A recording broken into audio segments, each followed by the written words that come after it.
So I keep getting asked to show more bike videos. This is a 1960 Schwinn Cruiser. I had it listed up for sale on Craigslist. It had the S7 wheels on it. And I thought it was a pretty fair price actually for what it was, but I just decided to reconfigure it, and I kind of built it for myself again.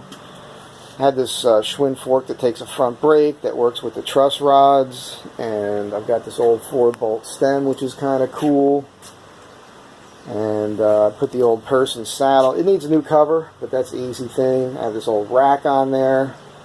The quick release I had to put on there because it had the longer bolt that'll work with everything, but I'll take that paint off probably. I'll probably keep tuning this.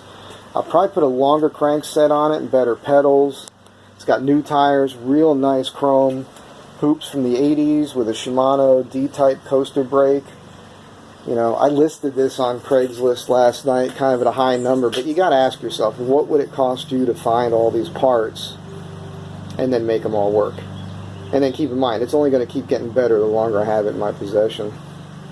So it rides great too. Oh my gosh, so comfortable. I want to cruise the Strand on this with my pals with those.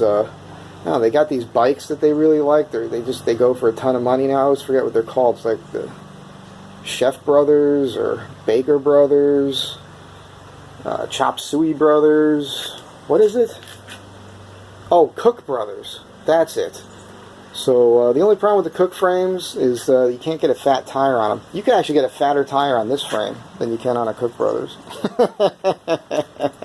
Sorry guys, I'm just goofing on you.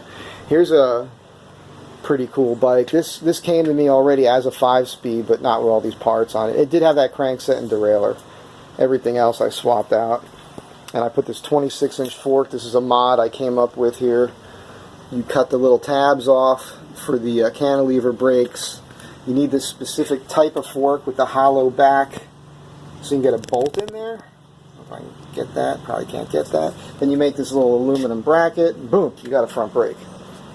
Got the old piston stem on there, the top tube shifter. This is a badass bike. It's actually totally comfortable for an adult, and it needs another derailleur. Is it derailleur or derailleur? You tell me. It's kind of McDonald's colors, huh? I'm selling this set of S7 wheels. Pretty good shape. Bendix brake on there. Also, look, I've got parts. I've got Schwinn forks. I've got old handlebars, chain guards. All that stuff I'd sell pretty cheap. I do hoard BMX-style tube forks for my own build, so you can't expect to buy those from me. But I've got tons of parts to build all kinds of bikes, and they're here. I mean, here's a little crankset collection up here. Of course, anything over 165 I hold on to for myself, but I do have a bunch of Schwinn sets. And here's an old Schwinn. I keep listing this one too. I don't know, you know, I might have to reconfigure this. That's a fully geared 21-speed mountain bike on a Schwinn cantilever frame. There's a 1950s. I've been kind of building as a backup bike in case mine gets stolen, and it's got a 9-speed rear cassette, and I'm going to run a single ring up front. Got some old mountain bike frames here, which are for sale.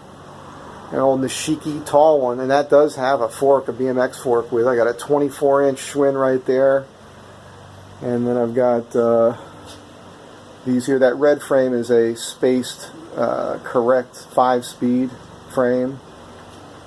That old 870 I kind of want to do up for myself. That's a lugged, made in America Trek with American tubing, all 4130. It's going to be a badass bike. I'm going to put a 52 ring on that. Anyhow, some old fenders and hoops. So, you know, I've got the stuff.